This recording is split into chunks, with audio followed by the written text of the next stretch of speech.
Ladies and gentlemen, it's time for Master Phil in your corner with your host, Master Phil. All right. Great to see you. Master Phil here with Master Phil in your corner with my trusty sidekick, Dougie Fresh Friedman, out of the Undefeated Media Studios. An exceptionally sunny and warm, exceptionally beautiful day out here in scenic Wyckoff, New Jersey. Today we're doing our second installment on the 5 pillars of strength. Just to recap, we did emotional last week. We're doing mental this week. Nice. Then we have physical coming up, fiscal strength, as well as spiritual. You got it all covered. You got it all covered. All 5 pillars of The strength. king of strength. Yes. Hey, listen, you know what? Nobody ever looks at someone and says, gosh, it's so awesome that person is weak. Nobody ever says that, right? True. People admire strength. They say, gosh, darn, that guy's strong or that woman's strong, whatever the case may be. Yeah. So we're going to talk about strength. But before we get into our second pillar of strength here, we have to thank our sponsors. Absolutely. Oh, we do have a new sponsor this week, too, which is really cool. So we got philross.com. It's the one-on-one and virtual training. Oh, we got someone trying to call me. I'm going to have to Live Q&A here. live Q&A here. Put your questions, comments, concerns in the comments section. We'll answer them live. Please don't call. So we have philross.com, one-on-one and virtual training through the Kettlebell Workout Library. Over 100 kettlebell and bodyweight-based workouts, survival strong, defensive tactics, strategies, combinations, and responsive techniques. American Eagle Live, over 200 training videos with kettlebells, bodyweight, martial arts, defensive tactics, knife and stick work, as well as technique education. You get that whole package. It's about over 500 videos in there. Oh, yeah. For $9.99 per month. That's it. Full access. We also have the secrets of kettlebell training. Learn the basic 8 kettlebell movements: swing, deadlift, clean, snatch, press, get up, squat, and row. Over 100 movements demonstrated and explained in the hard style method of kettlebell training. One-time fee, only $69 for full access. And then, of course, we have the Bodybell Method, the world's only kettlebell bodyweight and dynamic tension certification based on a minimalist approach to strength, health, and fitness. The system is recognized by both ACE and NASM for continuing education credits and is listed on their respective sites. Certifications are available in person or online. And the Master Phil in Your Corner podcast. If you happen to miss our live feeds and you want to listen to previous episodes, look us up on the YouTube channel, Master Phil, on Rumble, and our new website, masterphilinyourcorner.com. Getting a lot of hits on that site. It's been pretty cool. Yeah. Very nice. So, products for training, kettlebells, iso chains, books, etc., all available on our products section of our site under the Dragon Door. And the link is right there in products. All right. We also have Join Fit Team for healthy, organic, energy boosting weight control supplements. We also have apparel. Join the team or simply enjoy the products. Contact me to see how to get involved. And also the link to that is also on our products page on philross.com. Cool. Oh, gosh, you know what? On Burn Along, you know what I forgot to do? I'm going to be posting a new code that you get a discount. Because I'm moving up in the world with Burn Along. I'm one of their top guys there now. I've been with them since 2016. It's you can join me and over 2,000 other instructors for $14.95 a month. But there's going to be a special code. I will have it out this week. And it's only $8.99 a month with the special code, or like $69, $79 for the whole year. Pretty cool. Nice. And then it's here now. Health is a Wealth. It's an interactive health, fitness, and wellness platform. Read blogs, watch videos, take surveys, medical health, and educational professionals, all for free. If you want to be number one in your area, plus you can post unlimited blogs, videos, conduct surveys, and chats. Only $59 for 15 months. After that, it's going up to $183. So join our health and wellness community today. So we have to welcome our new sponsor. Brendan over at vidhub.play is a new platform not owned by big tech. It's a user-friendly platform and will not use censorship or define what content you are forced to use. It's a free and open platform, brand new. So you go. Nice. Yeah, we got a lot of stuff going on. Going on. I'm feeling like Joe Rogan a little bit. Yeah. Except minus the steroids. But Now, we have a very special guest. These guys, the two brothers, I met them when I was coaching at Mawa High School, Mm-hmm. and they just started this business. Actually, they started when they were, I think, one of them was still in school doing the master's program, and it was on training for wrestlers. And it's really funny because one of the things that I always thought, and a direction I was possibly going to go, but then I went to the education, Mm-hmm. was I wanted to take physicality, training, strength, conditioning stuff, and blend it with the psychological aspect. Nice. And these guys actually have done that. Awesome. I think that is an incredible combination because it is my truest belief that we are over medicated with the SSRIs and antidepressants and anxiety drugs in this country. And you know what?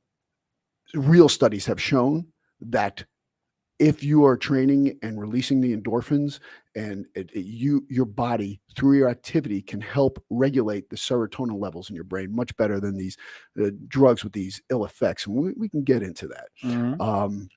But as we were talking about the pillars of strength, to me, this may be, gosh, they're all important. Yeah. I mean, I don't know but mental strength is so ridiculously important. Mm-hmm. And our guest today started this business with his brother, and they were both Division I wrestlers, high-ranked wrestlers, master's degrees in exercise physiology, psychology, all kinds of stuff. Went to Ivy League schools. I mean, this is no joke. Nice. These guys know what they're doing. Without further ado, I'd love to welcome Gene Zannetti. Thank you very much for having me. Excited to be here. Oh, we're excited to have you, bud. Excited to have you. So, we're talking about the 5 pillars of strength, and we're talking about mental strength. But before we get into the aspects of mental strength, give us a little bit about your background and tell us, where you're coming from, where you developed this perspective, how you developed your business model and your programs and your system. And, there's so many things to talk about. I want these people have I want the audience to have a great idea of your background and what led you to this. Yeah. So it started with myself, both my younger brothers. We all played sports our whole life growing up, baseball, football, but we all gravitated to wrestling. Yeah. Our dad was most excited about wrestling. So my earliest memories being even in second grade, where my dad would have this Iowa Hawkeye wrestling book that would show how to do a bar arm, how to do a sit out. And I remember being on the floor in the bedroom and him showing us different moves right out of the book. And my mom saying, okay, it's time to go to bed. Like, everyone go to bed. And my dad would say, well, I just want to see one more. I want to try one more thing. And he would be teaching us. So was your dad a wrestler as well? He wrestled a little bit in high school. Oh, cool. It's funny because he actually started more with baseball. He loved baseball, loved the Yankees and everything. Mantle and Maris, those guys back in those days. Yeah. But really in high school, he just started to really take to wrestling. So, you know how wrestling is. A lot of times you catch that bug, then it's in you. It's in your blood. So he wanted to teach us how to wrestle. So we started with that. And then we started getting pretty serious about it once we were in later middle school, high school. We stopped doing the other sports, went full time in with wrestling.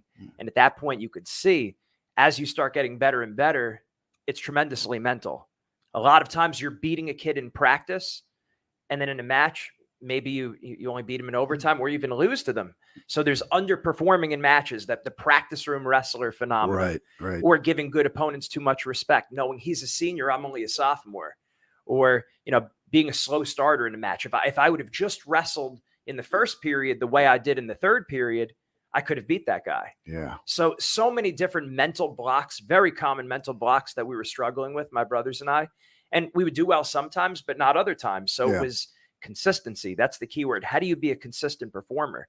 And no one spoke about sports psychology that I heard of at all, really, throughout high school. And then in college, my first 3 years were at Rutgers University. Yes. And there we had an exercise science professor, Dr. Sean Arendt, who came over from Arizona State. And he's been doing great things over at Rutgers and different places now. He started speaking about sports psychology, the mental side of wrestling. And then eventually I went on to the University of Pennsylvania. There, a sports psychologist came in and helped our team. Who was that? That was Dr. Joel Fish. And he worked with all the Philadelphia sports teams that everyone up here in North Jersey hates. Yeah. But you got to respect him, right? Oh, yeah. He's doing great stuff. Oh, yeah. Well, you did one of your masters at Montclair, right? It was about a year and a half. Year and a half. And there's a pretty well known sports psychologist over there too, right? Dr. Rob Dr. Gilbert. Yeah, I And know he him. was one of my big mentors. In Yeah. fact, my senior year of high school, my uncle had gone to some Dr. Gilbert seminar, and he Mhm. gave him the card, the success hotline. So that's when I started calling that every day. And he Wow. became one of my great mentors, that as I was in school, I would Mhm. meet with Dr. Gilbert, and he gave me basically the strategies to start my own business. So if there was no Dr. Gilbert, it's very possible there's no winning mindset at all. You know, he actually helped me out too. Yeah. Years ago when I was after actually I was done competing in wrestling, but I was competing in martial arts, and I found him. You know, in the early '80s, like mid to early '80s, he helped out a lot, and actually, we maintained some contact. Yeah. Yeah. That's awesome. So Dr. Gilbert was phenomenal. And so when I was doing my master's degree at Springfield College, Right. I was going for exercise science and sports Mm-hmm. psychology. And during that time, I was thinking, okay, well, how do I turn this into a career? So I was speaking to Dr. Gilbert. He was giving me some business tips. And I said, well, I'll be ready to start my business once I graduate. And he said, you could start your business right now. You don't call yourself a sports psychologist. You're just a mindset expert. And if you know what you're talking about and you do a good job and you really care about the kids, Mm-hmm. you could help people. So that's how I started. So you started though in doing both physical or did you start physical and then go to mental, or physical and mental together? And now we shifted mental. Where are we? I was always doing that mindset on my own, but it was just more informally, myself working with several athletes and teams Mhm. On more of like a one-off basis. Yeah. My brother and I, while I was doing my second master's degree in school psychology at Montclair State, Mhm. that's when I was also a personal trainer at a gym, making some bucks part-time. Mhm. And one of the clients that I was training, he had some money and he believed in what I was doing. So he said, I'd love to help you start your business. Wow. So originally we went with our Z Fanatical Fitness. That's why we have the Z in the name, Yep, right? The yep. name is Zannetti. Yep. And the whole idea there was a 3-dimensional fitness approach: mind, nutrition, exercise, and mindset. You always see exercise and nutrition, but no one was speaking about mindset. And that's usually the gap. So we were doing both on the side. I was doing my mindset business. My brother and I started the fitness business, and we just realized over time we had much more control with mindset, and we were making a lot more headway. So we just went in that direction. Yes. I don't want us to, because I know we're going to continue. I don't want us to miss this opportunity for this, because we're talking about mental strength, right? Right. And whenever I talk to business owners or people who are starting a business, I think that the thing that takes the most mental stress is starting a business, starting working out. You talk about your 90 days of suck, like Yep. the beginning, the starting, it takes the most mental stress, and you just got to do it. It's a scary thing. But that's the thing, and this is what I wanted to bring out right now, because we were we talked offline a little bit about the SSRIs and so forth, and the dangers of those. But one of the things that we want to talk about, how do we instill this confidence, this mental strength to get people to get up and start moving?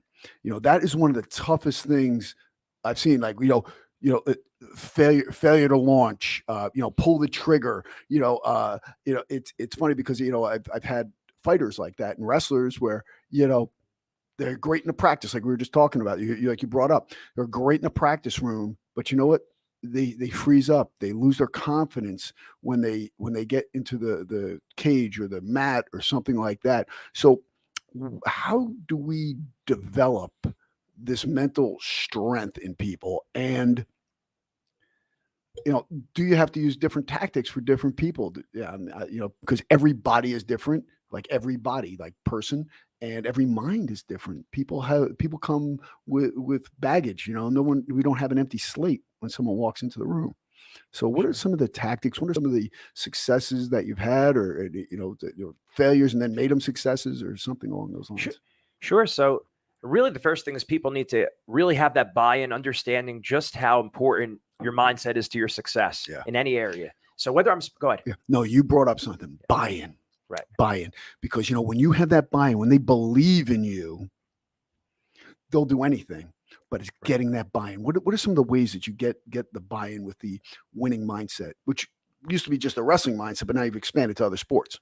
Right. So there's the two. They have to buy into you as a person, and that's the trust, the likability, rapport, a genuine care and desire to help them. And then there's also the believing in the concept of mental training. And you need both, right? You need both. So buying into you. Okay, we'll set that aside. Now, how do they buy into mindset? So first, when the sports psychologist came to the University of Pennsylvania, the first question he asked us, which I still use today, what percentage of wrestling is physical versus mental?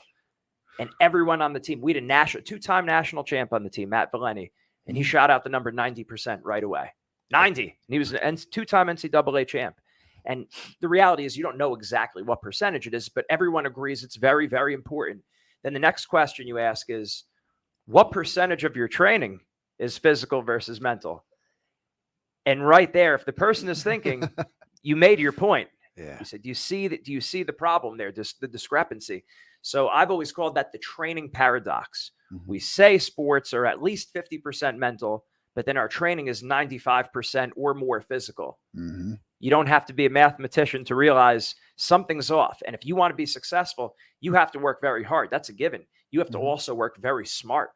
And why would that not apply to school? You don't get a better grade on the test just for studying for 4 hours. You have to maybe study for 4 hours and study a certain way for 4 hours that works for your learning style. Right. Like you said, everyone's a little bit different. So get that buy-in first. Mindset is that important. It's huge. And again, you bring up a great point. You said, oh yeah, it's 90-10 or whatever, or like Yogi Berra said, it's 90% half mental. Yeah. But the thing is, what are people doing to train their minds? I luckily, too bad I didn't do it when I was really wrestling, because I didn't know that much about it. When I only started wrestling in, really ninth grade. And then it was back in the 70s. But later on, I discovered a lot of the mental training that was used by the cadets at West Point, and I incorporated that in. And also then I met with Dr. Gilbert and the positive imagery, and I incorporated that in. I did my meditation prior to my competitions, and then of course I did the same thing for my wrestling teams as well. But how many of these guys are really practicing that, and how do you work it in? Because I'm actually teaching a course right now, and it's on sports conditioning for basketball teams, for NCAA Division I teams, and the mental training is one of the aspects, the mental strength. So how do we go and put that in? Because look, there's only so many hours in a day. And you got to say, listen, you have to set aside X amount of time. Do you do it? Some people, you recommend that they do this mental training every day, twice a day, once a week. What are some of the tactics that are employed? Right. So first, like you said, you have to understand the importance, just how important mindset is to your success. Right. And you see so many athletes talking about just how mental sports are. I created a video compilation on YouTube of Michael Jordan, Tiger Woods, Michael Phelps, and on and on and on. How long is it? We could pull it up. Oh, it's probably like it might be 10 minutes. We can put a link to it or whatever, but it's not none of my content. I just strung together the different videos of George St. Pierre and all these people talking about just that mindset is the missing link. Usain Bolt. I was trying to, I called it Ask the Goats. Yeah. Tried to get the goats of old Tom Brady. And so all these people were on there and they were talking about the importance of mindset. So between the training paradox, what percentage is physical and mental, and then seeing the greatest ever or some of the greatest ever in their sport, that's how you get the buy-in there. Then, like you said, as long as you're step one is taking some steps towards mental training, whatever it is, thinking about it and trying to incorporate something. Right. Ultimately, what we're trying to do is looking at this from a scientific perspective and get the best results, right? Long-term behavioral change. That's what we're after. And the way to get that is to have the right framework. So what's the right framework? What's the right perspective to have when approaching mental training? And what I found is this is really helpful. Just look at it as strength training for the mind. Look at mental training as strength training for the mind. If you have that analogy down, you can answer almost any question about what is mental training. So first and foremost, how many months out of the year are serious athletes strength training? 12. 12. Yeah. So what do we think we should be doing for our minds? How many months out of the year? Probably 12. It should be a year-round thing. In other words, not just looking at it as a seasonal workout, right? So it's going on 12 months out of the year. Different physical muscles in the body. You can't just say this person is really strong and this person is really weak. I mean, you could maybe as a general rule, but if you're really trying to evaluate someone and make them stronger, you would say, this person has very strong arms. They have relatively weaker legs. This person has a strong neck, but their grip is kind of lacking behind. So you need to work different physical muscles in the body, right? Different mental muscles in the mind. You could have an athlete who is very motivated, gets to practice early, stays late, first one in, last one out of the room. But then when they get to match day, they have a real hard time with nerves. They always feel like, their stomach's in knots, the butterflies, they just can't get it together. So is that athlete strong or weak mentally? I would argue both. Because they're very motivated. Right. You can't take that for granted. No. But at the same time, they're relatively mentally weak with relaxing under pressure. Now, you may have another athlete that's extremely confident, really believes in himself, gets into problems off the mat, bad relationships, smoking, drinking, drugs, staying out late. Maybe what they're struggling more with is goal setting, holding themselves more accountable. So just like a strength coach would look at the body and say, where are their strengths, where are their weaknesses? I look at that the same way with athletes. Our first mindset exercise we have athletes do of all sports, mindset checklist. We assess them on 8 different mental muscles. We find out where are they strong, where are they weak. So that's critical, understanding different mental muscles rather than just this person has it, that person doesn't have it, which is crazy because think about it, a freshman in high school is going to have different struggles than when they're a senior in high school. Maybe at freshman year, do I belong here? Am I good enough? Senior year, there's all the pressure to win. Right. Those are different struggles, not to mention all the outside. Now they could drive, now they're older, so on and so forth. And then the other way I relate it to strength training is you look at it with your strength training, you have to get in the gym and lift the weights or move the kettlebell or get on the ground and do push-ups. You have to be actively involved in your strength training. It shouldn't be any different with the mind. With our systematic curriculum, they're putting the pen to paper. They're doing the mindset exercises for confidence, relaxing under pressure, staying in the present moment, aggressiveness. You can't just listen to it. So a lot of people approach mindset training as counseling, therapy, or motivational speaking. And of course, I love all of those things, right? I'm a trained counselor. I watch a lot of motivational speaking, but that's not the same as consistent mental training. If you're just listening to a motivational speaker, studies show you're only going to retain 5% of the information. Yeah. So that's horrible. But once you're putting the pen to paper, once you're actually doing mindset exercises, it jumps up to about 50 to 70% retention. So you have to do the mindset exercise like the physical. It's funny, just what I have done in my classrooms for my younger students. I ban the computers and phones and so forth. I make them write. I make them take physical notes. So let's talk about how that makes you mentally strong, reinforcing through writing, because hearing, seeing, writing, those acts put together give you such a higher retention rate. So maybe we should expand on that a little bit. Right. There's multiple modes of learning. Some people tend to be more audio, some more visual. And especially athletes, we're hands-on Tactile. people. We're not abstract theoretical as much for most people, most of the time, athletes. Right. So they need to be actively involved. I agree too.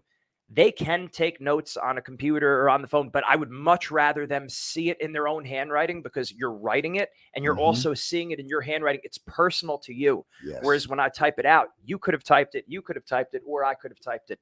That's my handwriting. So I like that. The more you could get involved with the materials, the better. So like I was always saying, that you don't just think about mental training. You have to be actively involved in the mindset training. And most people have no idea how to do that formally and scientifically. If I ask anyone, how do I get stronger legs? They could rattle off the top of their head: squats, deadlifts, lunges, leg presses, thigh curls, leg extensions, and so on and so forth. I just say kettlebells. Yeah, kettlebells. Yeah, right. The best. But then we say, how do you build confidence? Yeah. Most times you hear crickets, even with highly experienced coaches. I mean, I've spoken about this at National Wrestling Coaches Conventions, Division I, Big Ten coaches that don't have a great answer for how do you reduce nerves? If an athlete's getting very nervous, what should they be telling themselves? What exactly should they be thinking? What should they be doing? They might throw out 1 or 2 solutions, but it's not systematic. It's not straightforward, just like how do you train your legs, your arms? Right. Yeah. Yeah, because the mind is so complex. And again, like you said, everybody is a little bit different. Everyone is a different type of learner. But there's something else that I'd like to bring up with you and get your perspective on it, since we're speaking to mental strength here and sticking to things, because you brought up motivation. Okay. To me, motivation is fleeting. You can be motivated for, however long, but that tends to fade. And I think that if you rely on your drivers, so what drives you? How are you driven to do this? Look, you can be motivated to go running, right? And then it's cold, it's raining out. I'm not that motivated anymore. But you know what? If I'm driven because, hey, I want to beat this guy, I want to be a champion, whatever the case is, I want to lose weight, whatever it is, then you're going to go. So do we tap into drivers with this mental training that you guys do? Like, what drives a person to succeed or do Oh, better? sure. And we try to keep it very concrete when we're speaking to the athletes. But of course, here we could go into the deeper level structures. Yeah. The exciting thing is when you look at the difference between the words excitement and enthusiasm, they look similar, but they're not. EX, that prefix means coming from the outside, from without. EN is from within, right? Now, so I say to people, well, what do you need? You need both. Yep. Both help, right? But what's more important? Obviously, from what's coming from within. But it's still helpful to have things that excite you. So understanding as far as excitement goes, what are your personal motivation buttons? What gets you going? Is it certain songs, certain quotes, certain pictures, certain YouTube videos? That's excitement. Yes. Enthusiasm. Now we're speaking more about who are you? What are you about? What do you believe? What are your values? What's the purpose? What is it all about? And when we speak about goal setting week one, the number one thing is, what's the purpose? Your purpose is more important than your goal. That if you have a big enough reason, we've all heard, if you have a big enough reason why, you'll find the way how. Yes. We have to harp on that's what's going to ultimately drive the enthusiasm from within. What is it all about? Why are you doing this? And a lot of times now with social media and the period of time of the buffered self, we distract ourselves from those ultimate questions. That's why the show you'll be doing on spiritual fitness is so important, because it ultimately comes down to what's going to really drive you is your answers to those ultimate questions. That's the enthusiasm from within. Yeah. So mental strength, if we're motivated, we're enthusiastic, those that's the feelings, but this also transcends that. And I hope you heard this story. Maybe you can confirm it. They did a study where they had, 3 people with foul shots, and one group of people practiced every day. One group of people practiced once a week, and then one group of people didn't practice at all, but in their mind they visualized and meditated and did visualization exercises shooting foul shots. Didn't even touch a basketball. At the end of the day, they studied. They went back and they talked to these people again. They like did statistics.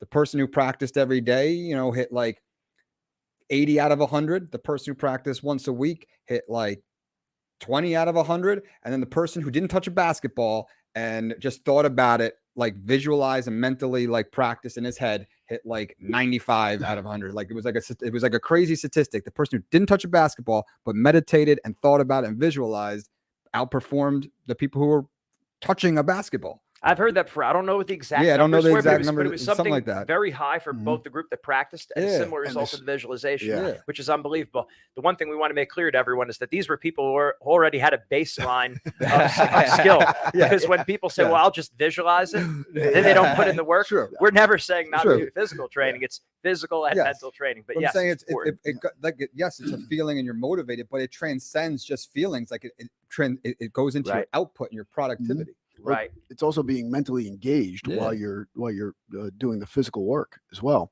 Are you familiar with A Book of Five Rings? I've heard about it, but I didn't read it. Definitely read it. Okay. It's Miyato Musashi, who is written in like 13 something. He was a samurai, and he was victorious in 60 battles, and then he went up to the mountain, and made bonsai trees the rest of his life. But the guy talks about how he visualized his training and how he trained with purpose every time, because you have to have ultimate confidence to go into a battle with a samurai sword. So you're going to die. Someone's going to die. So if you don't have ultimate confidence, you're going to die. And again, I wish that I knew this earlier in my career. And the visualization, the mental strength that he applied, even when things were against him. I remember he speaks about one incident where he was having a duel with someone, and the guy had had his son to his back. He got to choose it. You always want to have, the sun to your back. You don't want to have the sun in your eyes. But what Musashi did was he took his sword and the glare caught the sun, put it in his eyes, and cut the guy's head off. Yeah. So it's like, so even he had a disadvantage, but then what did he do? He made it to his advantage.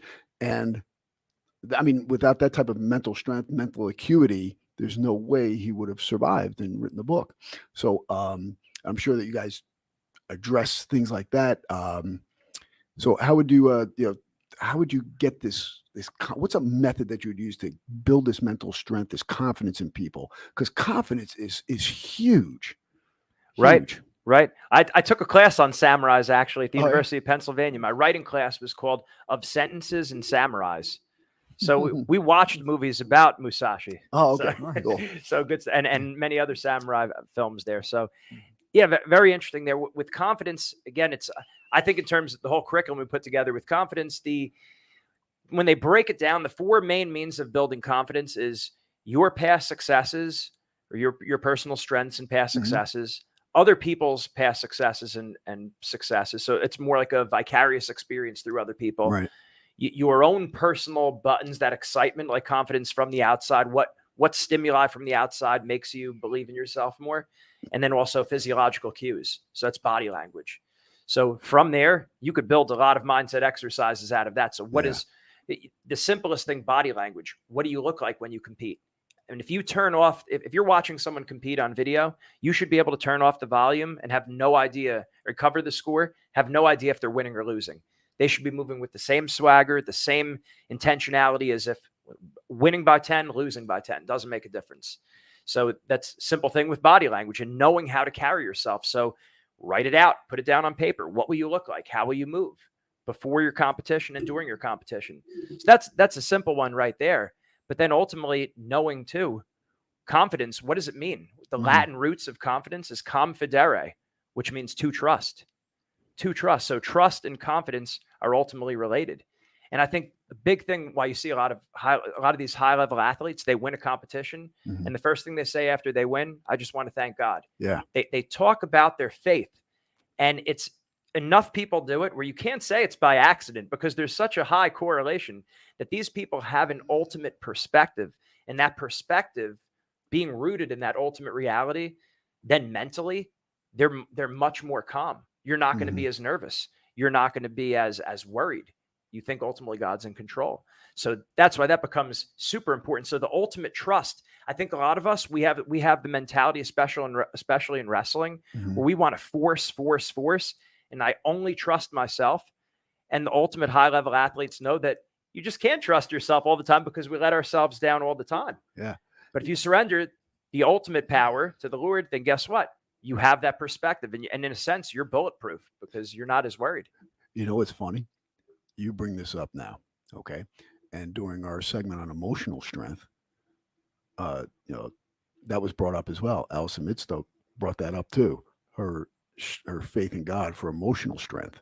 And now here we are talking about mental strength, and have the tie-in here with belief in a higher power. Because if you have something that's above you, something that is bigger than you, that's a lot. That's powerful, right? Right. It's powerful. It has the natural, practical benefits too. And that's not even ultimately the reason why you do it. You're doing it because you believe this is actually reality. This is why you're believing. So it's just really important. It's all ties in with confidence. They're all related. Now, what age do you, or again, is this, everyone's a little bit different too, but at what age do you start the mental aspects of training with young athletes? Because a lot of you have younger kids, and they're mostly, everything's going on the amygdala, haven't really moved to the frontal or prefrontal cortex yet. So how do you know when to start them with this mental aspect of training? Well, the perspective, you could start teaching kids at a very young age. That's why we're always recommending coaches, parents, just start listening to our material, because if you're speaking with that same kind of language, if you're emphasizing the things that are important and de-emphasizing the things that are not important, to make it more concrete, what we speak about is not focusing on what's outside of your control. Focus on what you can control, the effort, the attitude, aggressiveness. You always control that. Yeah. Whereas thinking about other people's opinions of you, focusing on the outcome, focusing on the statistics, the scores, they're outside of your control. And a lot of parents do that. They're focusing on the win. They're focusing on getting the A. And then it translates later in life. What kind of car do you drive? How much money do you make? You're not focusing on things that are directly within your control. So just speaking to your kids like that at a very young age. Then we have a kids program that they could start when they're 7, 8 years old that they go through with their parents. That's not one of our coaching programs, but there's videos and there's dialogue that the kid could have with their parents. Basic, getting them in the habit of writing down mental training, right? Right. And then the individual program would begin if they're a serious athlete around 11 years old, or serious athlete, they're pretty mature. Great time to start doing the individual program, which we do over the phone. Oh, very cool. Yeah, I think that's definitely incredibly helpful for these children, because especially now, I mean, you've probably noticed it. I noticed is I have children who are in their late 20s, and then I have one that's 12. And the world has changed a lot for kids. The kids, the younger ones, seem to be very distracted and involved in social media and things like that. And again, that's all that X stuff. That's external. It's not internal. And I'm very concerned for our generations moving forward that they're not really getting in touch with what's inside, and they're too influenced by the external forces. Yeah, it's so easy to distract yourself. I mean, I have 3 young kids. I have a 3-year-old boy, 1.5-year-old boy, and a 3-month-old girl, 4-month-old girl.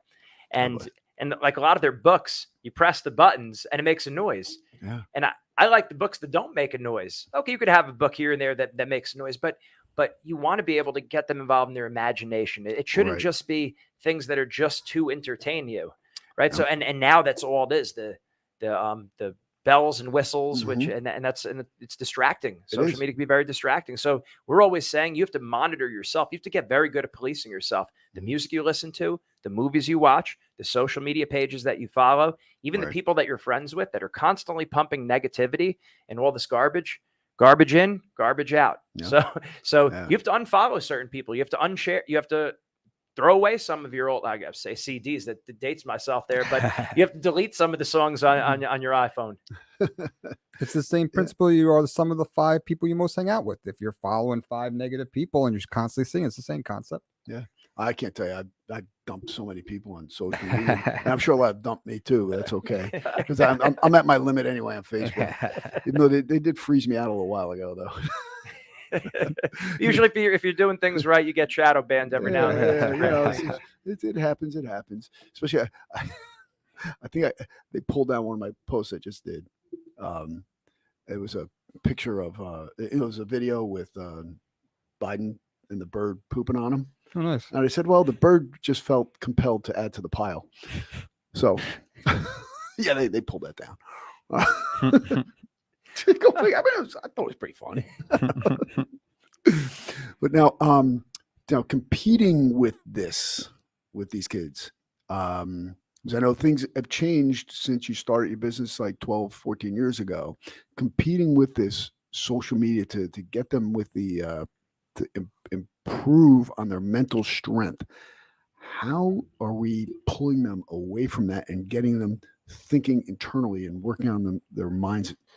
From that perspective internally, as opposed to being receptors, because the kids are now they're complete receptors.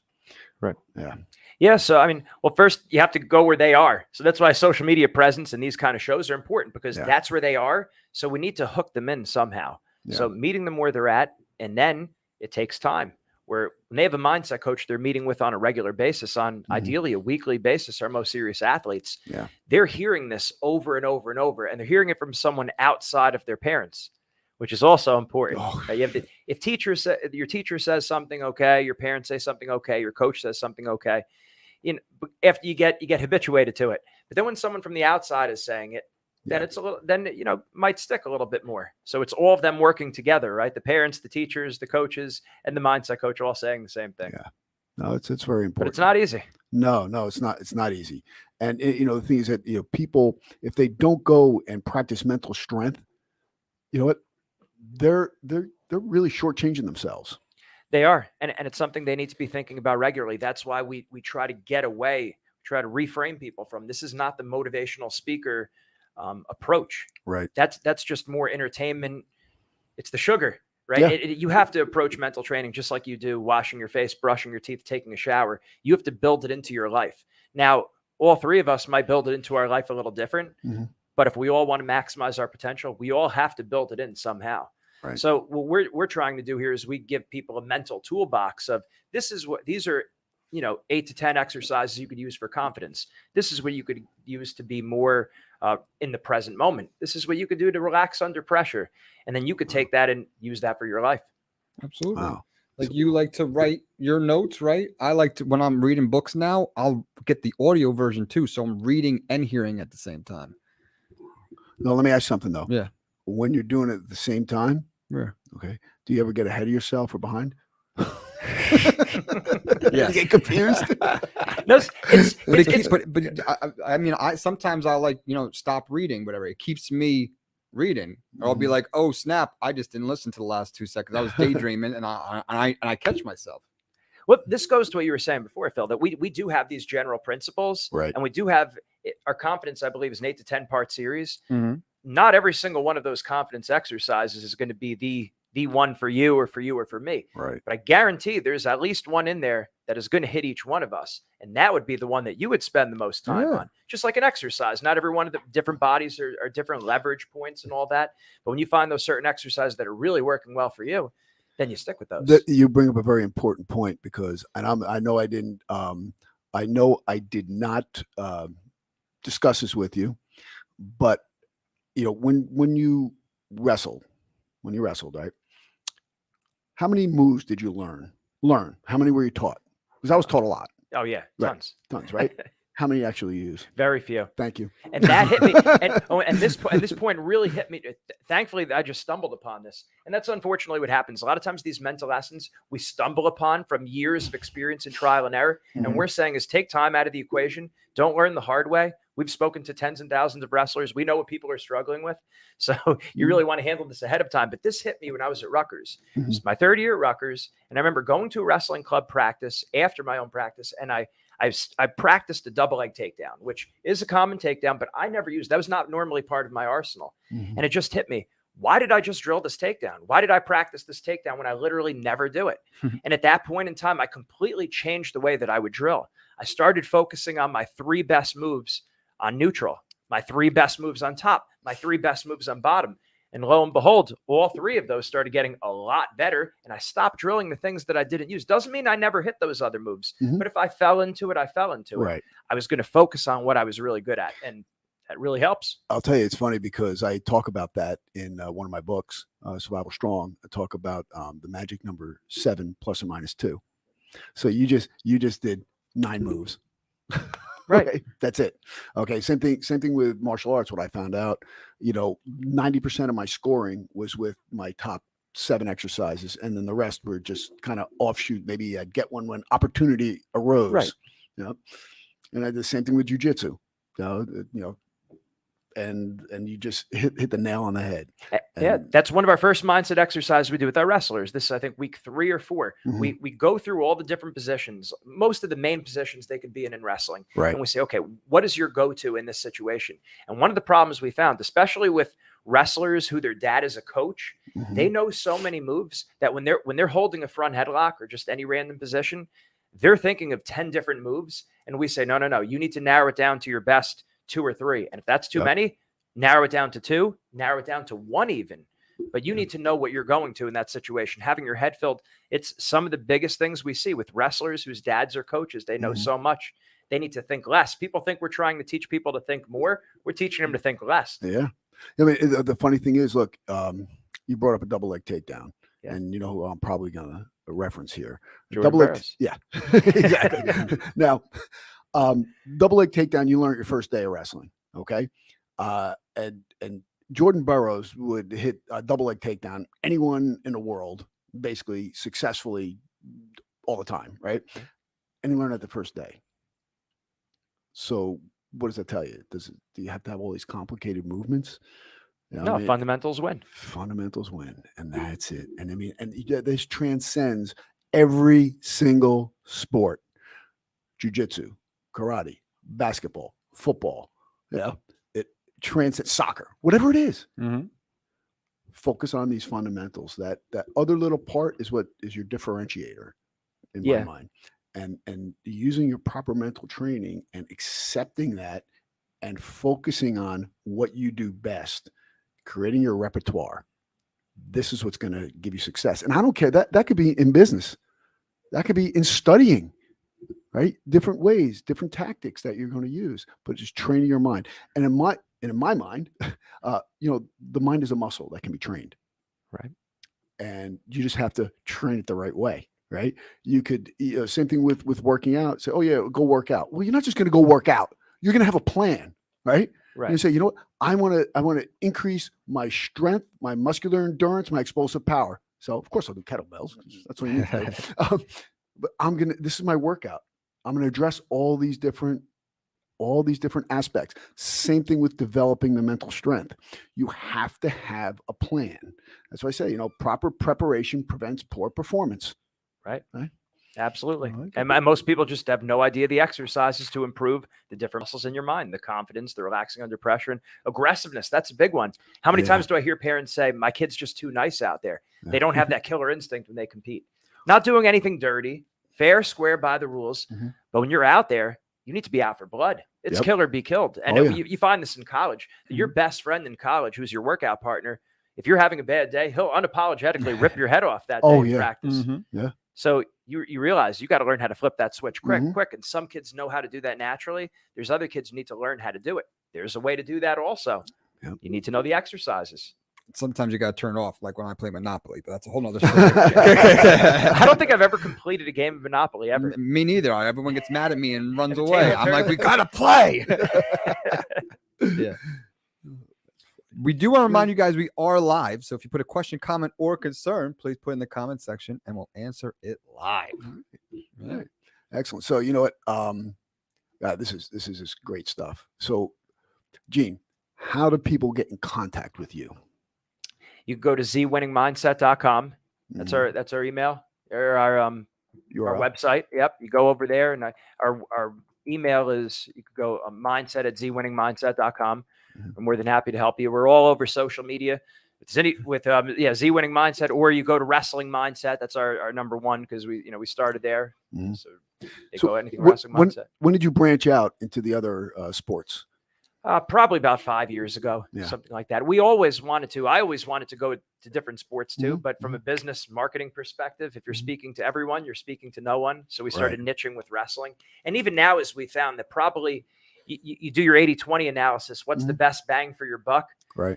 You still see wrestling as our bread and butter. So actually, as we branched out to other sports, we still help the other sports, but now we're really much more involved in wrestling, back to how it was more in the beginning. Well, I see that you're recruiting people to come work for you too, which is really cool. I love seeing that. You're recruiting all these young guys out of college with, bright guys who can help spread the word and help implement your programs. Now, are you also recruiting people from other sports to help entree into the other sports, or did I just give you an idea? Yeah, absolutely. And we have some people that are straight out of college. We have other people who are just unhappy with their career, people who are very successful.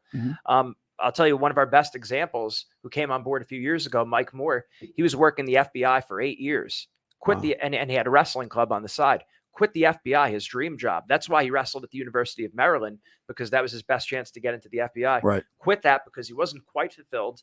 And now he's one of our best mindset coaches. Wow. So he's all over the country, does presentations. So what we're looking for is people who could present wrestling mindset or winning mindset, baseball mindset, soccer mindset in front of these different groups.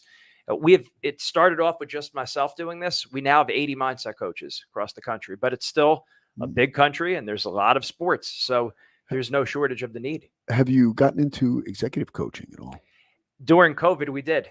So I did a few one-off sales trainings or business Mhm, corporations, but we didn't really focus on it. And then during COVID, athletic programs were on a freeze. They couldn't Yeah. spend any money. So our team sales went down. Our individuals still held pretty strong, but Mhm. teams, we couldn't work with teams. There was no season. Yeah. So then we started working more with corporations, and that's when we started working with Northwestern Mutual. We'll be speaking at a huge Mass Mutual event in May. So we've been able to help them too. It's the same thing. Mindset is mindset. Whether you're afraid of, losing in a match, well, now there's money on the line. You're trying to make a sale. It's the same thing. Yep. Very, Absolutely. very similar. Yeah, definitely. Great stuff. Very interesting. Very interesting. All right. Well, Gene, thank you for coming here. It's a great pleasure to have you on the Master Phil in Your Corner podcast, guys. Definitely check out the wrestling mindset, the winning mindset.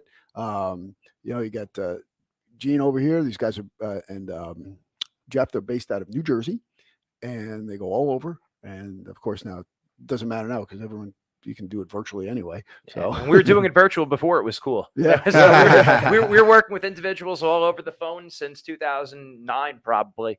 And and teams we were working with on Skype. Well, now Zoom. Yeah. Which is kind of weird that all of a sudden Skype was huge, dropped the ball, and then all of a man. sudden Zoom picked up. It's a little bit weird, a little Skype strange. dropped the ball. They really did. Because it's funny because when I'm working on the website and I work with like Pakistan or something, we Skype. Yeah. But yeah, everyone uses Zoom now, and then at the college we use WebEx. Yep. I'll tell you, WebEx to me seems a lot better than the other ones, but that's just me. If you hear that WebEx, where you have sponsorships available, you can. No, but absolutely, and that's why it's important also though that we're trying to get out, bring more people involved, because there's nothing like that personal touch. No. Of course we could help the people over Zoom. Of course we could help them over the phone. But the more people we get around the country, we could get that personal touch where we have them in your wrestling club, which there's nothing like that. Nothing like that. And look, I teach online, and I obviously do it back in person again. I'd rather teach in person. Of course. I mean, it's so much more. I can really connect with people, and that's there's nothing like that one-on-one or you in front of a group. That personal connection that you get, and I just hope we don't lose that. Right. But right. Excellent. Thank you very much for having me. It's been a real joy. Absolutely. All right. Great. Thank Good you. stuff. All right. So that wraps it up, Phil. That wraps it up. Awesome. Thank you guys for listening to another round of Master Phil in Your Corner. Strength and honor.